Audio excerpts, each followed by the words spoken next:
بسم اللہ الرحمن الرحیم الحمد للہ نحمده ونستعینه ونستغفره ونؤمن به ونتوکل علیہ ونعوذ باللہ من شرور انفسنا ومن سیئات اعمالنا من يهده الله فلا مضل له ومن يضلله فلا هادي له واشهد ان لا اله الا الله وحده لا شريك له وأشهد أن سيدنا ومولانا محمدًا عبده ورسوله أرسله إلى الناس كافة بشيرا ونذيرا وداعيا إلى الله بإذنه وسراجا منيرا صلى الله تعالى عليه وعلى آله وأصحابه وأزواجه وذرياته وبارك وسلم تسليما كثيرا كثيرا. قال الله تبارك وتعالى أعوذ بالله من الشيطان الرجيم بسم الله الرحمن الرحيم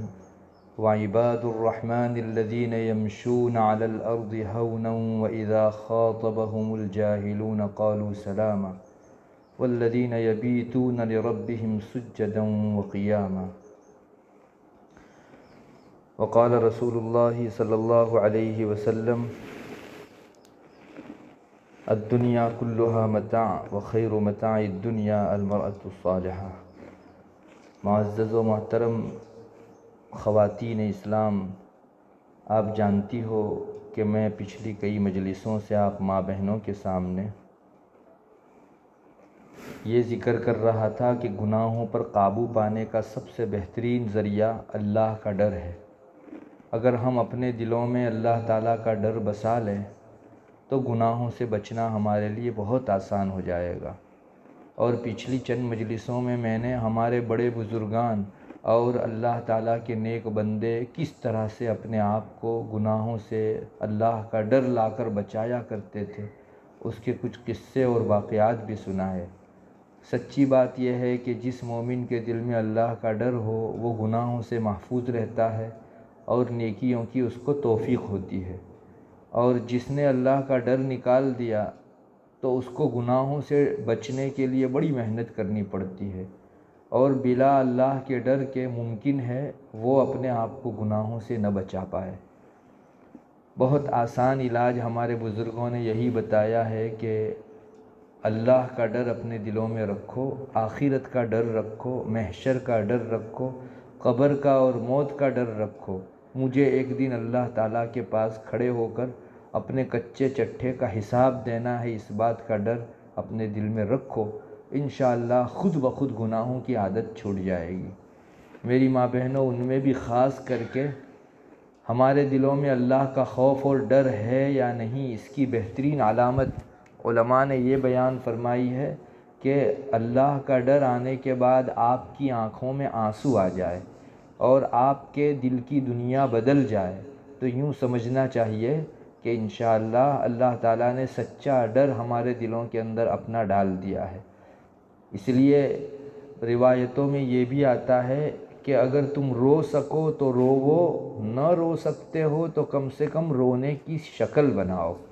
اس کی وجہ سے اللہ تعالیٰ کو بندے اور بندی کے اوپر پیار آ جاتا ہے اور اللہ ان کے گناہوں کی مغفرت بھی فرماتے ہیں، اور جس چیز سے یعنی جن گناہوں سے وہ پناہ چاہتے ہیں اللہ تعالیٰ ان گناہوں سے انہیں پناہ بھی دے دیتے ہیں. میری ماں بہنوں، آج رونے کا، اللہ تعالیٰ کے سامنے اپنے آنسو بہانے کا مزاج ختم ہو گیا. جو آدمی اللہ تبارک و تعالیٰ کے لیے نہیں روتا، اس کے ڈر سے نہیں روتا، تو دنیا کے دوسرے شعبوں کے اندر اس کو رونے کی نوبت آتی ہے. اور جس نے اپنے یہ آنسو اللہ تعالیٰ کے لیے خاص کر دیے، اللہ کے ڈر سے، اللہ کی امید پر اگر اس نے اپنے آنکھ میں سے آنسو نکالے تو اللہ تعالیٰ دوسری جگہ دنیا کے مختلف شعبوں میں اس کو رونے سے محفوظ فرما دیتے ہیں. ہمیں چاہیے کہ ہم لوگ اس کی مستقل عادت ڈالیں. ہماری زندگیوں کے اندر رونے کا ایک معمول ہونا چاہیے. ہمارے رب کے سامنے ہم لوگ روئیں. میری ماں بہنوں، آج رونا اتنا ختم اور کم ہو گیا ہے کہ اللہ کے بعض بندے کسی جگہ گزرتے ہوتے ہیں اور چھوٹے سے بچے روتے ہیں تو ان کو وجد آ جاتا ہے. کہتے ہیں کہ یہ بچہ اپنی ساری ضرورت اپنی ماں سے رو کر پوری کرواتا ہے، چونکہ چھوٹے بچے ابھی جو بولنا نہیں سیکھے ہوں وہ کہاں اپنی ماں سے اپنی چیزیں مانگ سکتے ہیں۔ ابھی 2-4 روز کا بچہ دنیا کے اندر آیا ہوا ہو، اسے جب بھوک لگتی ہے تو وہ روتا ہے، کسی جگہ درد ہوتا ہے تو وہ روتا ہے، کچھ بھی تکلیف ہوتی ہے، کوئی ضرورت پوری کروانی ہوتی ہے، وہ جس جگہ ہے اس جگہ سے کھسکنا ہوتا ہے، تو جو بچہ بول نہیں پاتا وہ رونے کے ذریعے سے اپنی ضرورتیں اپنی ماں سے اپنے باپ سے پوری کرواتے ہیں۔ علماء فرماتے ہیں، نیک بزرگان دین فرماتے ہیں کہ اگر ہم لوگوں نے بھی رونے کا یہ طریقہ ہمارے رب کے سامنے اپنا لیا تو بچہ جس طرح سے اپنے ماں باپ کے سامنے رو کر اپنی ساری ضرورتیں ان کو دکھا کر پوری کرتا ہے، ویسے ہماری بھی ساری ضرورتیں اللہ تعالیٰ ہمارے اس رونے کے اوپر پوری کیا کریں۔ مگر آج کل یہ مزاج بہت ختم ہو گیا، اور میں آپ کو سچ کہوں تو دلوں کی سختی کی وجہ سے رونے کا مزاج ختم ہوا ہے۔ اور جانتی ہو دل سخت کیوں ہوتے ہیں؟ دل سخت ہوتے ہیں دنیا کی محبت کے رچ بس جانے کی وجہ سے۔ اس کو قرآن کریم کی بول چال میں ہم لوگ کہیں تو دل کی قساوت کہا جاتا ہے، یعنی دل کی سختی۔ دل جب بہت سخت پتھر ہوتا ہے تو پھر اسے رونا نہیں آتا، اور دل میں نرمی ہوتی ہے تو پھر رونے کا سلسلہ انسان کا جاری ہوتا ہے۔ اللہ تعالیٰ نے بنو اسرائیل، خاص کر کے یہود، ان لوگوں کے بارے میں قرآن کریم میں فرمایا ہے،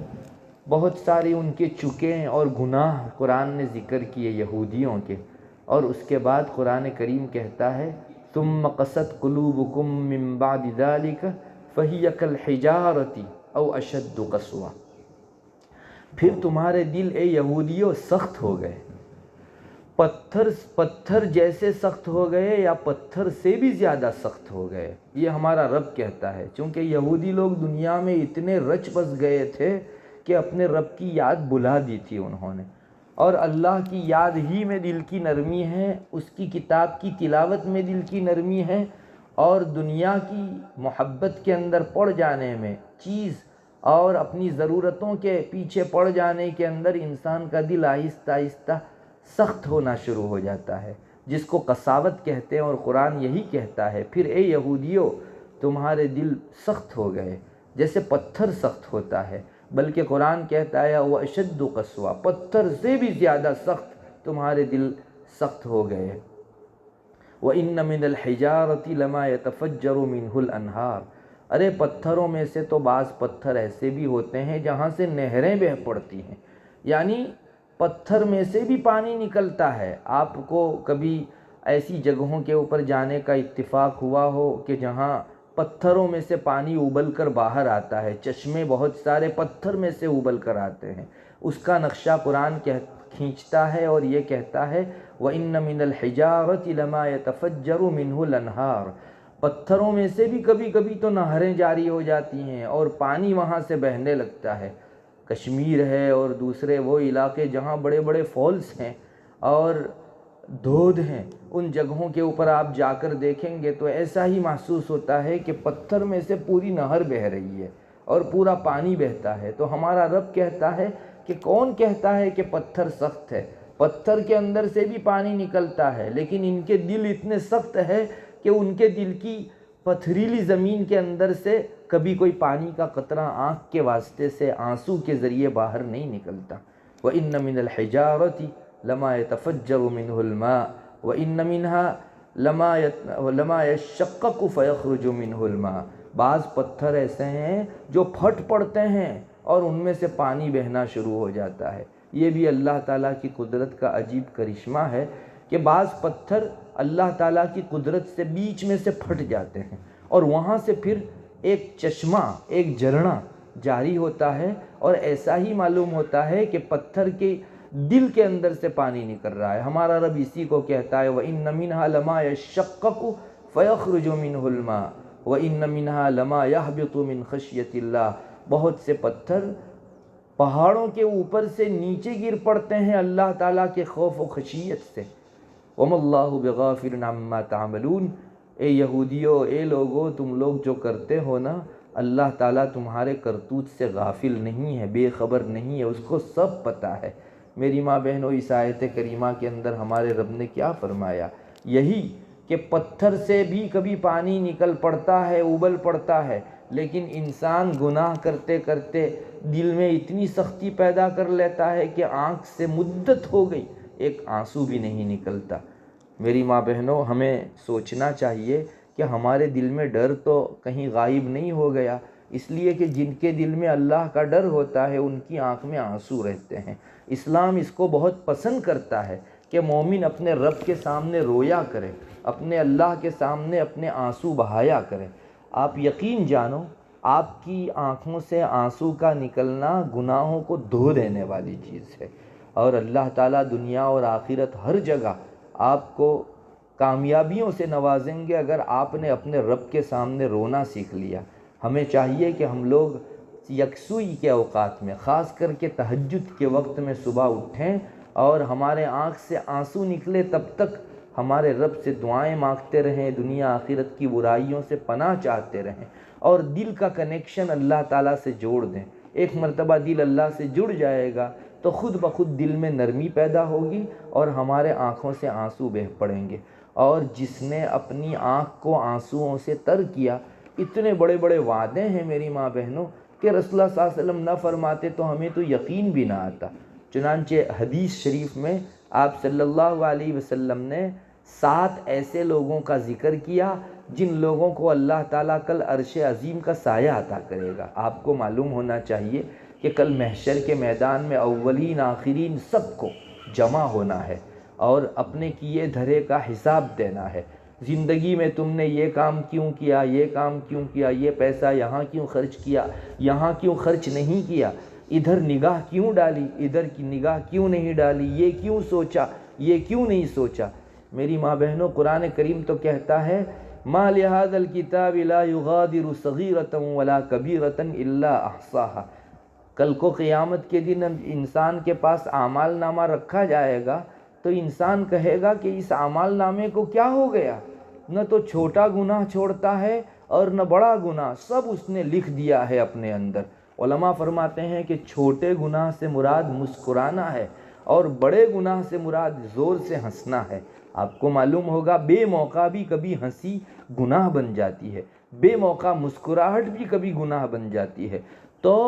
اس آیت کریمہ میں اللہ نے یہ فرمایا کہ چھوٹا ہو یا بڑا گناہ، حتیٰ کہ ہنسنا اور مسکرانا بھی سب تمہاری کتاب اور اعمال نامے میں لکھا ہوا ہے۔ تو کل محشر کے میدان میں سب لوگ کھڑے ہوں گے اپنے کیے دھرے کا حساب دینے کے لیے، اور سورج 1.5 نیزے کے فاصلے کے اوپر سر پر آ گیا ہوگا۔ آپ ابھی محسوس کرو، ہماری کتابوں میں لکھا ہے کہ سورج 4تھے آسمان پر ہے۔ وہاں سے جب گرمی کے دنوں میں اتنی گرمی پھینکتا ہے کہ بہت سے لوگ گرمی کی تاب نہ لا کر جان دے دیتے ہیں۔ نہیں دیکھا آپ نے اخباروں کے اندر ہر سال کچھ نہ کچھ ایسی خبر آتی ہے کہ فلاں جگہ اتنے کوے یا اتنے پرندے گرمی کی تاب نہ لا کر مر گئے۔ تو اتنا دور سورج جب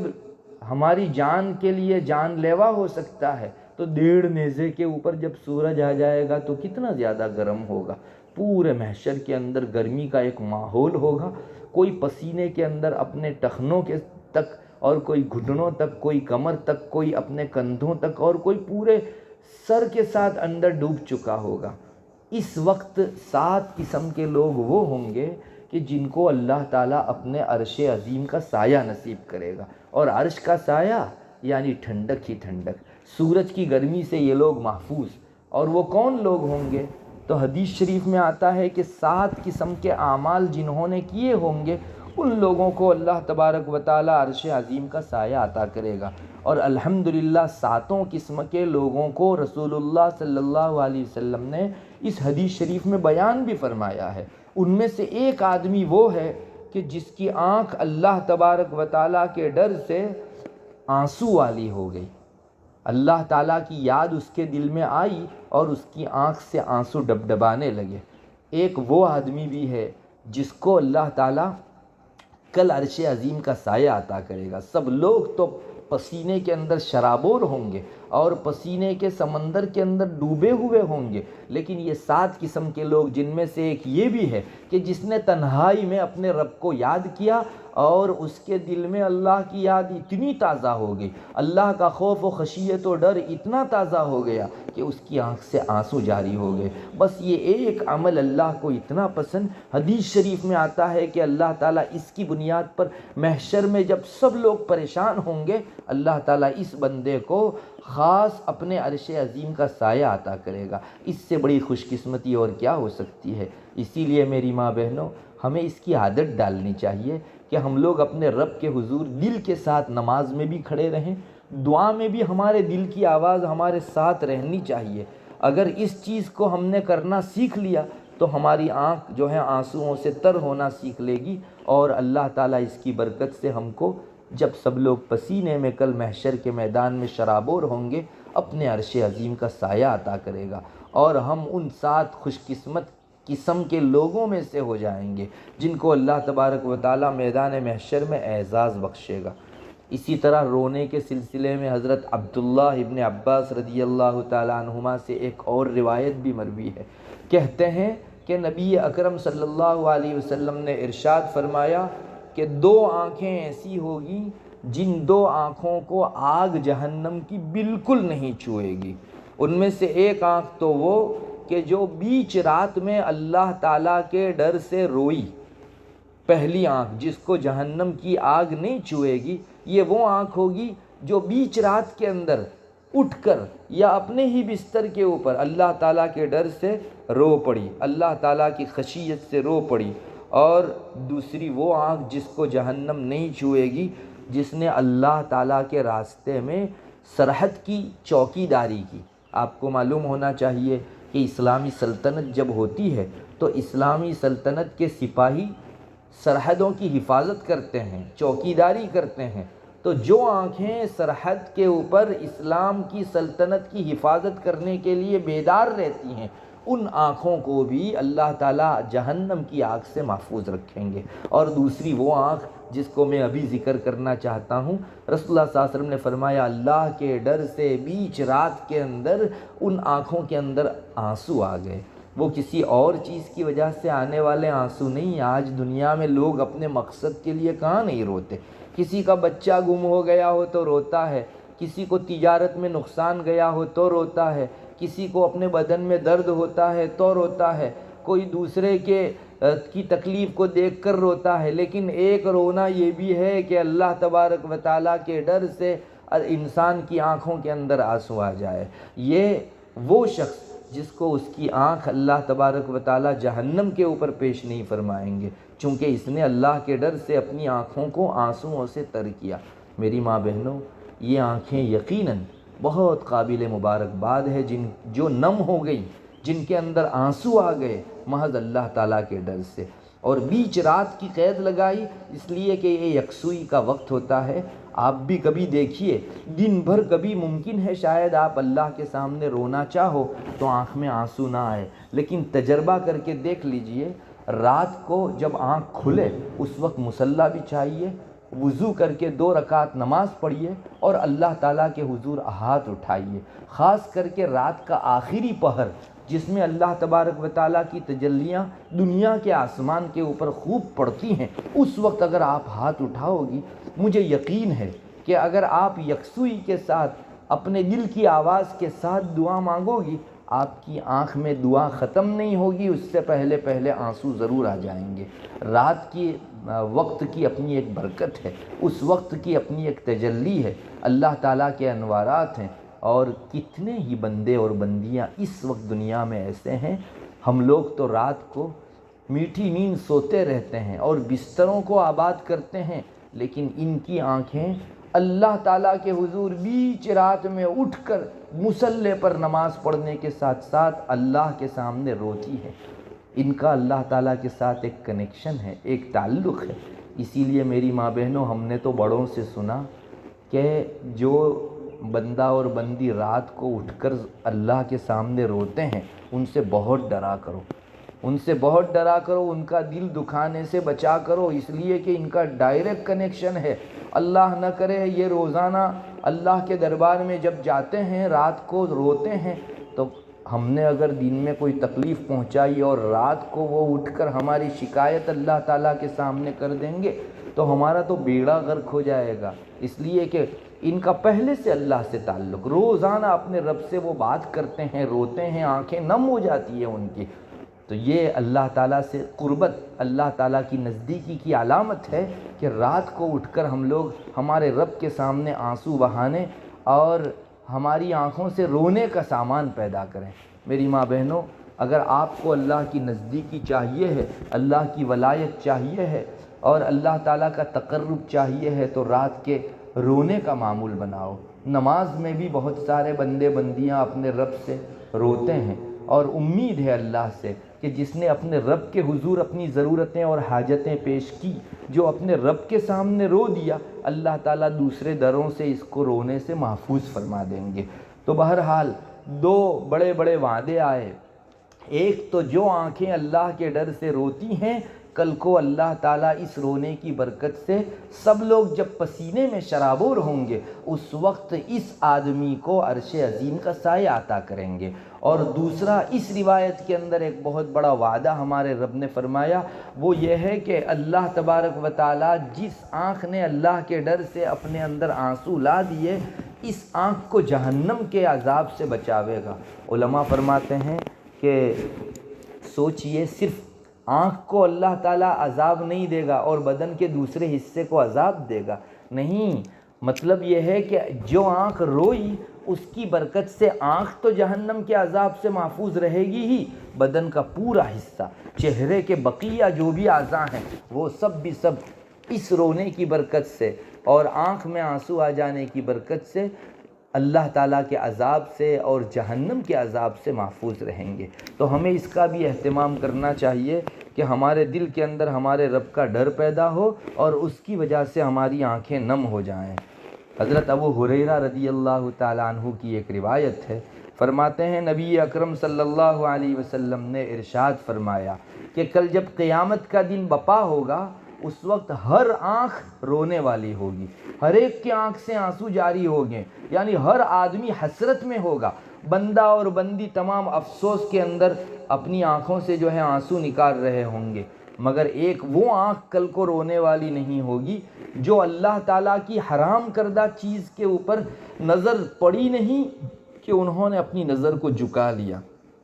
جنہوں نے اپنی آنکھوں کو ایسی چیز دیکھنے سے منع کر دیا اور روک دیا جس سے اللہ ناراض ہوتا ہے، ان آنکھوں کو کل رونے کا موقع نہیں ہوگا بلکہ یہ خوش ہوں گی۔ کتنی بڑی بات اللہ کے رسول صلی اللہ علیہ وسلم نے ارشاد فرمائی کہ ہر آنکھ کو کل رونا ہے، ہر ایک کو پریشان ہونا ہے، مگر ایک وہ آنکھ جس نے اللہ تعالیٰ کے حرام کردہ امور سے اپنے آپ کو روکے رکھا، بند رکھا، اور دوسری وہ آنکھ کہ جو اللہ تعالیٰ کے راستے میں بیدار رہی۔ وہی سرحد، اسلامی سلطنت کی سرحد کی چوکی کرنے والے سپاہیوں اور مجاہدوں کی آنکھیں جو اس واسطے نہیں سوتی کہ کہیں کوئی حملہ نہ کر دے اور مسلمانوں کو تکلیف میں نہ ڈال دے، تو یہ بیدار رہنے والی سرحد کے اوپر جو آنکھیں ہیں ان کو بھی اللہ تبارک و تعالیٰ کل رونے سے محفوظ رکھیں گے۔ اور تیسری وہ آنکھ، رسول اللہ صلی اللہ علیہ وسلم فرماتے ہیں وَعَيْنًا يَخْرُجُ مِنْهَا مِثْلُ رَأْسِ الذُّبَابِ، جس آنکھ کے اندر سے مکھی کا جو سر ہوتا ہے کتنا چھوٹا ہوتا ہے، اتنا بھی ایک آنسو نکل آیا اللہ تبارک و تعالیٰ کے ڈر سے، من خشیت اللہ تعالیٰ، تو اس آنکھ کو بھی اللہ تعالیٰ کر رونے سے محفوظ رکھ دیں گے۔ میں نے نہیں بتایا شروع میں آپ کو کہ انسان کی زندگی میں رونے کا ایک کوٹا ہے، اگر اپنے رب کے سامنے اس نے وہ کوٹا پورا کر لیا تو دوسری جگہ رونے سے اللہ تعالیٰ اس کو محفوظ رکھیں گے، دوسری جگہ رونے کے موقع نہیں آئیں گے، اور اگر سچی جگہ آنکھوں نے رونا نہیں رویا تو پھر اس کو در در کی ٹھوکریں کھانے اور در در کے اوپر جا کر آنسو بہانے کی ضرورت پڑے گی۔ اس روایت سے بھی معلوم ہوتا ہے کہ اللہ تعالیٰ تیسرا ایک وعدہ رونے والی آنکھوں کے لیے فرما رہا ہے رسول اللہ صلی اللہ علیہ وسلم کی زبانی، کہ یہ آنکھ کر رونے سے محفوظ رکھی جائے گی، اس کو کل پریشانی نہیں ہوگی، دکھ اور تکلیف نہیں ہوگی جس کی وجہ سے رونے کی نوبت آئے۔ حضرت ابو ہریرہ رضی اللہ تعالیٰ عنہ ہی سے ایک اور روایت بھی ہے، نبی اکرم صلی اللہ علیہ وسلم کا یہ ارشاد نقل کرتے ہیں کہ اللہ تعالیٰ جہنم میں داخل نہیں فرماوے گا، یا وہ آدمی جہنم میں داخل نہیں ہوگا جو اللہ تبارک و تعالیٰ کے ڈر سے رویا ہو۔ یہاں تک کہ نکلا ہوا دودھ واپس تھن میں نہ چلا جائے، تب تک جو اللہ تعالیٰ کے ڈر سے رویا ہوگا وہ کبھی بھی جو ہے جہنم میں داخل نہیں ہوگا۔ نیز آپ صلی اللہ علیہ وسلم نے فرمایا کہ اللہ کے راستے میں جس کو غبار لگا، آپ نے دیکھا ہوگا جو لوگ مجاہد اور غازی رہتے ہیں وہ اپنا سب کچھ چھوڑ چھاڑ کے اپنی جان ہتھیلی پر لے کر اپنا کفن باندھ کر اللہ تعالیٰ کے راستے میں لڑنے کے لیے نکل پڑتے ہیں، تو ان کے گھوڑوں کے ٹاپ کی وجہ سے بہت سارا غبار اڑتا ہے۔ تو آپ صلی اللہ علیہ وسلم اس غبار کا حوالہ دے کر فرماتے ہیں کہ دو چیزیں جہنم میں جمع نہیں ہو سکتی، بدن کے جس حصے کے اوپر اللہ کے راستے میں غبار لگا ہو وہ، اور جہنم کا دھواں، یہ ایک عضو کو کبھی نہیں لگ سکتا۔ یعنی اللہ کے راستے میں اگر ہم کو غبار لگا ہے تو پھر اس جگہ جہنم کا دھواں لگنے سے اللہ تعالیٰ حفاظت فرمائیں گے۔ اس روایت کے اندر پہلی چیز جو آپ صلی اللہ علیہ وسلم نے ارشاد فرمائی وہ یہی ہے کہ اللہ تعالیٰ اس بندے کو اور بندی کو کبھی جہنم میں داخل نہیں فرمائیں گے جو بندہ اور بندی اللہ تعالیٰ کی خشیت اور خوف سے روئے ہوں۔ اگر دنیا کے اندر کسی نے بھینس کا دودھ نکالا اور وہ دودھ باہر نکل کر تھن میں جا سکتا ہے، کبھی واپس تھن میں نہیں جا سکتا۔ آپ صلی اللہ علیہ وسلم امپاسبل ہونے کو اور ناممکن ہونے کو بتا رہے ہیں کہ اگر نکلا ہوا دودھ واپس تھن میں نہیں جاتا، ویسا ہی امپاسبل ہے، ویسا ہی ناممکن ہے کہ کوئی آنکھ اللہ کے ڈر سے روئی ہو اور اس کو اللہ تعالیٰ جہنم میں داخل فرما دے۔ کتنی بڑی بات ہے میری ماں بہنوں، بہت سستا سودا ہے۔ جہنم سے بچاؤ، جنت میں داخلہ، اللہ تعالیٰ کے یہاں پریشان ہونے سے اپنے آپ کی حفاظت، یہ پانے کے لیے اپنی آنکھ کے اندر آنسو لے آنے چاہیے۔ اللہ تعالیٰ کے حضور ڈرنے کے آنسو ہم کو نکلنے چاہیے۔ اللہ تعالیٰ اس کی برکت سے ہم لوگوں کو محفوظ رکھیں گے۔ بلکہ بعض بزرگان دین تو فرماتے ہیں کہ آنکھ ہی کی حد تک کیا محدود ہے، بدن کے جس حصے کے اوپر آنکھ کا آنسو لگا، جو آنکھ کا آنسو اللہ کے ڈر سے نکلا تھا وہ، تو اللہ تعالیٰ بدن کے اس پورے حصے کو جہنم سے محفوظ فرما لیں گے۔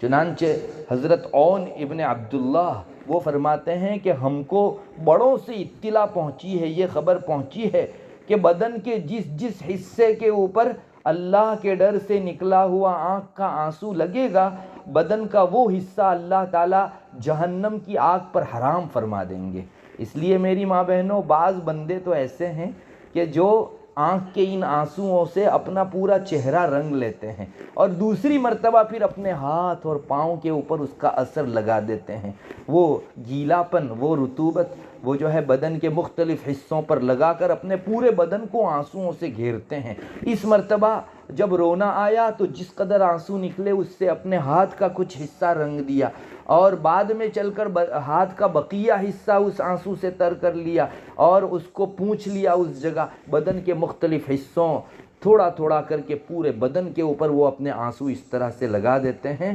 اللہ تعالیٰ سے امید رکھتے ہیں، چونکہ بڑوں سے یہ بات پہنچی ہے کہ بدن کے جس حصے کو اللہ کے ڈر کے آنسو لگیں گے، بدن کا وہ حصہ اللہ تبارک و تعالیٰ محفوظ رکھے گا۔ اللہ کا ایک بندہ تھا، اس نے ایک عرصے تک وضو کیا تو اس کے بدن کا کچھ حصہ خشک رہ جاتا تھا، پانی نہیں لگتا تھا۔ بہت لمبے عرصے کے بعد اس کو شعور ہوا، اس کو سمجھ آئی کہ ارے میرے ہاتھ کے اتنے حصے کے اوپر تو پانی لگتا ہی نہیں تھا۔ اب اسے یاد نہیں ہے کہ کتنی نمازیں میں نے ایسی خشک اس کے ساتھ پڑھی ہے، اور پانی نہ لگنے کے ساتھ ظاہر ہے کہ پانی اتنے حصے پر نہیں لگا تو وضو ہی نہیں ہوا، جب وضو نہیں ہوا تو نماز نہیں شمار ہوئی۔ اور حدیث شریف میں آتا ہے کہ غسل اور وضو کے اندر بدن کا جو حصہ پانی لگنے سے رہ گیا وہ حصہ جہنم کی آگ کے زیادہ لائق ہے۔ تو اللہ کے بعض بندوں کو اس طرح سے بعد میں جب سمجھ آئی تو انہوں نے اپنی پچھلی نمازیں قضا تو کی، لیکن ساتھ ساتھ میں ایک عمل یہ بھی شروع کر دیا کہ حدیث شریف میں آتا ہے کہ وضو کا پانی نہیں لگا تو وہاں جہنم کی آگ چھوئے گی، تو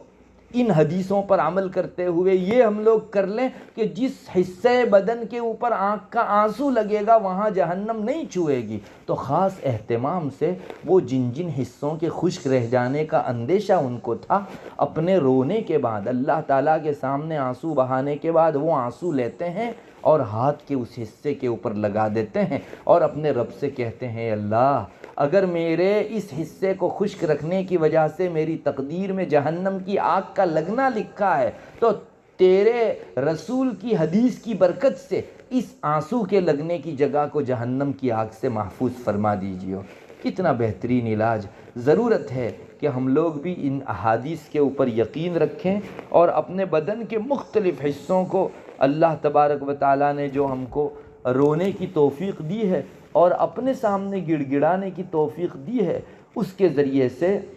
اپنے بدن کے اتنے حصے کو ہم لوگ آنسوؤں سے تر کر لیا کریں۔ یقین جانیے اللہ تبارک و تعالیٰ کی ذات بہت شفقت والی، بہت رحمت والی ہے۔ ہماری اس آنسو نکلنے کی حالت پر اس کو ترس آ جائے گا، رحم آ جائے گا اور وہ ہمارے لیے جہنم سے حفاظت کا فیصلہ فرما لے گا۔ کل قیامت کے دن اس بندے کو کہیں پریشانی میں نہیں ڈالنا ہے، اس کی آنکھ کو میں رونے نہیں دوں گا، یہ دنیا میں اتنی روئی ہے میرے سامنے کہ اب آخرت کے اندر اس کو رونے کا موقع نہیں دوں گا۔ اگر اس طرح سے اللہ تعالیٰ نے ہمارے حق میں فیصلہ کر لیا تو ہمارا تو بیڑا پار ہو جائے گا۔ میری ماں بہنوں، جب سب لوگ اللہ تعالیٰ کے یہاں حساب کتاب کے امیگریشن سے پاس ہو رہے ہوں گے، نہایت ہی پریشان حال ہوں گے، تب اللہ تعالیٰ ان دنیا میں رونے والوں کو یہ کہہ کر اپنے عرش کا سایہ عطا کرے گا کہ اس نے میرے خاطر آنسو بہائے تھے۔ جب تنہائی میں ہوتا تھا یہ بندہ یا تنہائی میں ہوتی تھی یہ بندی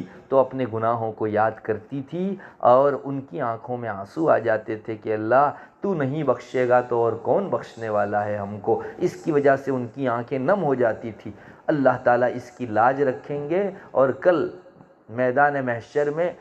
سورج کی تپش سے بھی محفوظ رکھیں گے اور آخرت کے اندر جہنم کی آگ سے بھی محفوظ رکھیں گے اور پریشان بھی نہیں ہونے دیں گے۔ اللہ تبارک و تعالی ہم سب کو اس اچھی کیفیت کو اپنے دلوں میں پیدا کرنے کی توفیق عطا فرماوے، اور اللہ کے جو نیک بندے اور بندیاں انہوں نے اپنے رب کے سامنے رونا سیکھ لیا ہے، اللہ تعالی ہم کو بھی ایسی بہترین توفیق عطا فرماوے۔ وآخر دعوانا ان الحمدللہ رب العالمین۔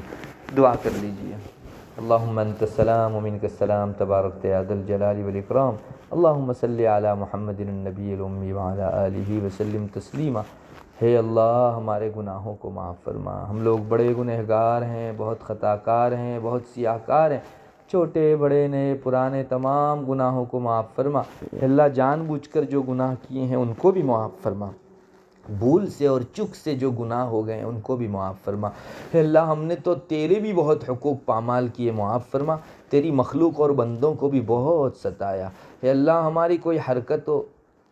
گفتگو ایسی نہیں تھی جس سے کسی کو تکلیف نہ ہوتی ہو۔ ہے اللہ ہمارے تمام گناہوں کو معاف فرما اور ان بندوں اور بندی اور تیری مخلوق کو بھی معاف کر دینے کی توفیق عطا فرما، ان کے سامنے معافی تلافی کی توفیق عطا فرما۔ اللہ اپنے نیک بندوں کو تو جو اپنا ڈر دیے ہوئے ہے، جس کی برکت سے تو گناہوں سے ان کو محفوظ رکھے ہوئے ہے، اللہ اس کا ایک شمع ہم غریبوں کو بھی نصیب فرما۔ اللہ تیرے جو بندے راتوں کو اٹھ کر آنسو تیرے سامنے بہاتے ہیں اور تجھ سے بڑی بڑی فضیلتیں پا لیتے ہیں، اللہ ہم کو بھی ان نیک لوگوں میں سے بنا۔ ہے اللہ یہاں جتنی بھی خواتین اپنا وقت فارغ کر کے آئی ہوئی ہیں ان کی آمد کو قبول فرما، ہم سب کے لیے ذخیرہ آخرت اور نجات کا ذریعہ بنا۔ ہے اللہ یہ جو کچھ کہا گیا اس میں خیر مقدر فرما، ہے اللہ اس کی برکات کو عام اور تام فرما، ہمارے اس سلسلے میں بے پناہ خیر اور برکت مقدر فرما۔ جن لوگوں نے یہ سلسلے جاری کیے ہیں اور اس سلسلے میں اپنا تعاون پیش کرتے ہیں، ہے اللہ ان سب کو دنیا آخرت میں خوب نواز دے۔ اللہ جس گھر میں تیرے دین کی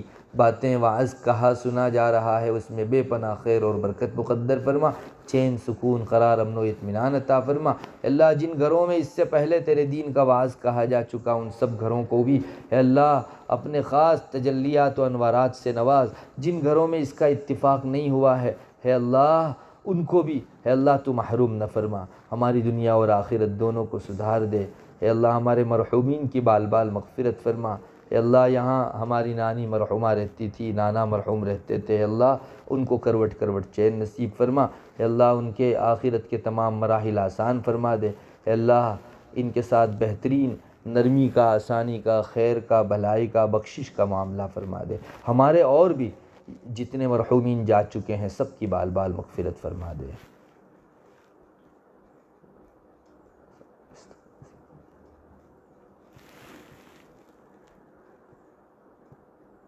اللہم انا نسألک من خیر ما سألک منہ نبیک محمد صلی اللہ علیہ وسلم ونعوذ بک من شر ما استعاذ منہ نبیک محمد صلی اللہ علیہ وسلم، انت المستعان وعلیک البلاغ ولا حول ولا قوة الا باللہ، سبحان ربک رب العزة عما یصفون وسلام علی المرسلین والحمد للہ رب العالمین۔